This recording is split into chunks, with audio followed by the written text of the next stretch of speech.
Hello friend, स्वागत है आपका सहारा अधिकार न्यूज़ चैनल में। इस समय हम मुंबई एमआरसीसी ऑफिस में है, जहां पर हमारे साथ कांग्रेस के वरिष्ठ प्रवक्ता निज़ामुद्दीन राही साहब है।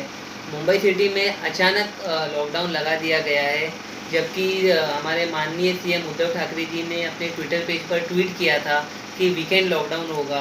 और इस लॉकडाउन होने के वजह से लोगों में काफ़ी मिक्स्ड ओपिनियंस आ रहे हैं। कुछ लोग इसके फेवर में है, कुछ लोग इसके फेवर में नहीं है। ये सारे मामले पर निज़ामुद्दीन राही सर का क्या कहना है, हम उनसे जानने की कोशिश करेंगे। सर, वेलकम टू सहारा अधिकार न्यूज़ चैनल।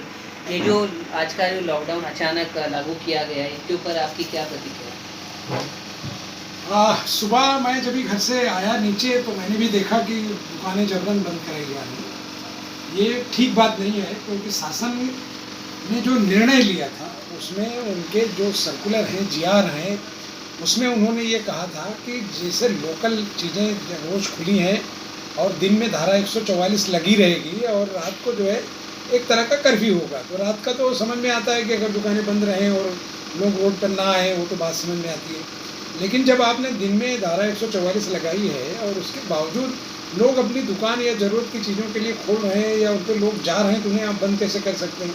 दूसरी चीज़ ये कि आप पहले से अनाउंस कर चुके हैं कि फुल लॉकडाउन हफ्ते में हम 2 दिन लगाने वाले हैं। फ्राइडे की रात से लेके आप मंडे की सुबह तक फुल लॉकडाउन करेंगे। तो बीच में अगर आप सबकी दुकानें बंद करा देंगे, लोगों को काम नहीं करने देंगे, साइट्स बंद कर देंगे, सारी ऑफिसेज बंद कर देंगे, तो पूरा ही लॉकडाउन हो गया ना। तो फिर आपका सर्कुलर निकालना और मंत्रिमंडल में बैठक करना और लोगों को बताना, तो एक तरह से जनता के साथ धोखा है। आज सबसे बड़ी बात यह है कि जो इसके इम्प्लीमेंट करने वाले अधिकारी हैं, आधे से ज़्यादा को यह सर्कुलर आया है, आधे से ज़्यादा प्रशासनिक अधिकारियों को यही नहीं पता है कि सर्कुलर में क्या बताया गया है, गाइडलाइन क्या है। सुबह जो है मैंने देखा कि मिठाई की दुकानें बंद करा रहे हैं, उन्होंने बंद करके ख़त्म कर दिया। उसके बाद हम पर्सनली जाकर हमने कई जगहों पर पुलिस स्टेशनों में बात किया और अधिकारी एक्सेप्ट किए इस बात को, डीसीपीज ने एक्सेप्ट किया कि जो चीज़ें जीवन आवश्यक वस्तुओं के दायरे में आती हैं उन्हें कि उनकी दुकानें बंद नहीं करानी है। अब मिसाल के तौर पर मिठाई की दुकान है, मिठाई लोग खाने की तरह ही उसको यूज़ करते हैं।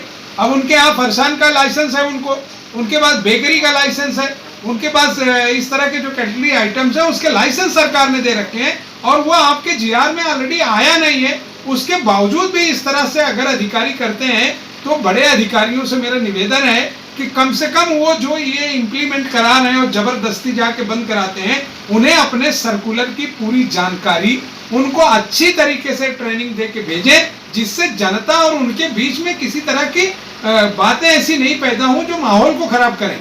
क्योंकि पिछली बार के लॉकडाउन से आम जनता जो है इस कदर डरी हुई है कि आज अगर उसके पास जरूरत की चीजें नहीं होंगी, काम नहीं होगा, तो आगे वो बहुत भी कुछ गलत कदम उठाएगी, उसका असर लोकल में लोगों में पड़ेगा। तो मैं प्रशासन के लोगों से निवेदन करता हूं कि क्या निर्णय शासन ने लिया है, जो जीआर आप निकालते हैं, जो परिपत्र आप निकालते हैं, पहली बात तो इतनी टफ भाषा में है, इतनी हाईवी अंग्रेजी है उसकी कि आम आदमी को समझे नहीं। तो लोकल भाषा में भी आप उनके लोकल लोगों से चर्चा करके उस चीज को कराइए। और दूसरी चीज ये कि जो जबरदस्ती या दादागिरी है उसको बंद करना चाहिए। मैं मुंबई पुलिस कमिश्नर को सलाम करता हूं कि उन्होंने कल एक अपने लोगों को एक मैसेज किया है कि आप जो है लाठीचार्ज नहीं करें, लोगों को मारे नहीं, क्योंकि ये कोई खुशी में घूम नहीं रहा है, ये बीमारी है, ये सबको पता है।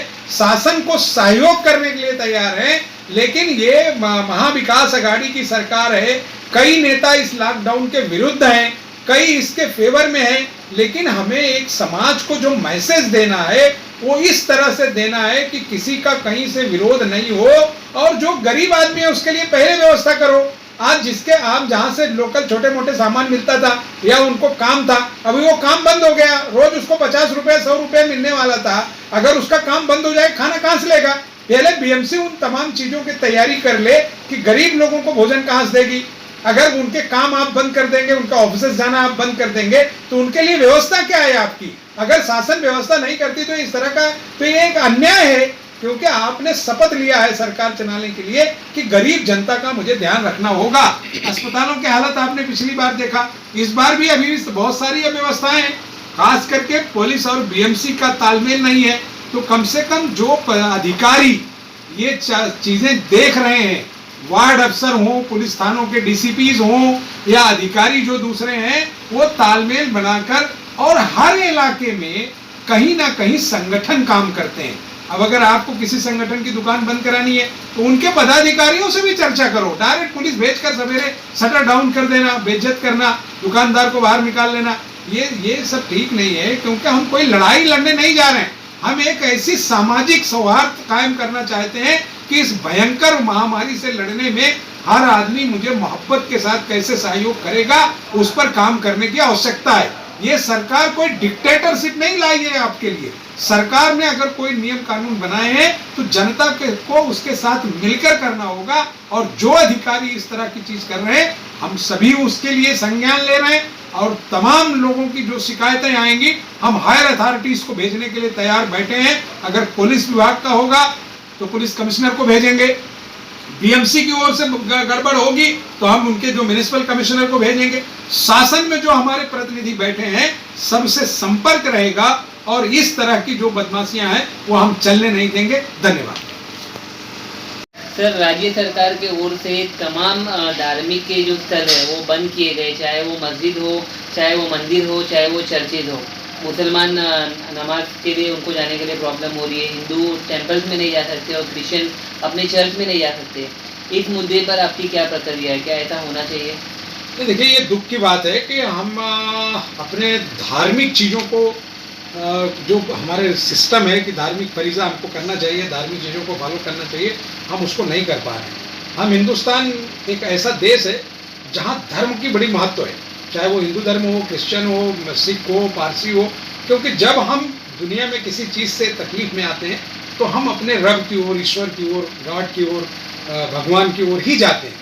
अगर हमारे लिए वो सब दरवाजे भी आप बंद कर देंगे तो बट नेचुरल है कि आदमी फ्रस्ट्रेशन में आएगा, वो ठीक बात नहीं है। मुसलमानों का बहुत ही बड़ा त्यौहार रमज़ान जो साल भर में आता है, अब आप 8 बजे तक बंद करने वाले हैं, 2 नमाजें 7 और 8 के बीच में हैं। अब उसमें कितनी तकलीफ़ें आने वाली हैं उनको चर्चा करना चाहिए। डायरेक्ट किसी चीज़ को बंद कर देना शासन का ठीक है कि हालात अच्छे नहीं है, ये सभी जानते हैं कि कोरोना की महामारी बढ़ी हुई है, लेकिन लोगों के मन में एक संशय है कि महाराष्ट्र में बढ़ी हुई है, बंगाल में नहीं है। कोई लीडर आप मास्क का, मैंने कल रात देखा कि गृह मंत्री भारत सरकार के बिना मास्क के घूम रहे हैं, और आप गरीब आदमी को जो है 200 रुपया फाइन लगा रहे हैं। तो ये कहीं नियम पालन उनके लिए ज़्यादा आवश्यक है जिन्होंने ये नियम बनाए।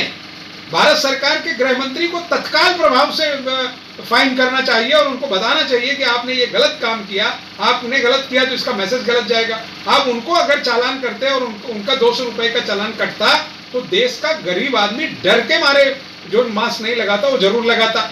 लेकिन बड़े लोगों के लिए छूट है, लोग अपनी तरीके के नियम पालन कर रहे हैं, तो ये सब चीज़ें ठीक नहीं है। और धार्मिक स्थलों के लिए मैं आज भी राज्य सरकार से और प्रशासन से निवेदन करूंगा कि कोई ऐसी गाइडलाइन जहां दूरी बनी हो, जहां मास्क लगा के रखते हो, जहां मस्जिदों या मंदिरों की साफ सफाई का विषय हो, इन सब को रखकर आप धार्मिक स्थलों पर लोगों को जाने की छूट देना चाहिए। धार्मिक स्थल चौपाटी या गार्डन में बहुत फर्क है। गार्डन में आप बंद कर दीजिए, चौपाटी बंद कर दीजिए, लोगों को घूमना, आप बसों में जाने के लिए दे ही रहे हैं। अगर बस में 40 सीट है और 40 सीट पे आदमी जा रहा है तो क्या वो एक दूसरे से टच नहीं होगा? तो आप धार्मिक स्थलों के लिए सरकार को पुनः सोचने की आवश्यकता है कि सभी धर्म के पूजा स्थल, चाहे वो मुसलमानों के हों, चाहे हमारे हिंदू भाइयों के हों, चाहे हमारे क्रिश्चियन भाइयों को हों, चाहे सिख भाइयों को हो, क्योंकि इस आपदा में भगवान की एक बड़ी आवश्यकता है, धर्म की बड़ी आवश्यकता है। और ये धर्म हमारा, ये देश ही हमारा धार्मिक है। दुनिया के अनेकों कंट्री के लोग शांति की तलाश में हिंदुस्तान आते हैं, कभी वो गंगा की पवित्र नदी में जाकर डुबकी लगाते हैं, कभी अलग अलग धार्मिक स्थलों पर जाते हैं। वो इसीलिए जाते हैं कि वो अपने रब से, अपने ईश्वर से अपनी बात कह सकें। तो शासन को चाहिए कि इस पर फिर से विचार करे और धार्मिक स्थलों के लिए कोई ऐसा नियम बनाए कि कोरोना के मरीज भी ना बढ़ें, कोई ऐसी गड़बड़ी नहीं पैदा हो जहां से इसका चैन आगे बढ़ सके। इसलिए मैं एक बार पुनः प्रशासन से भी, राज्य सरकार से भी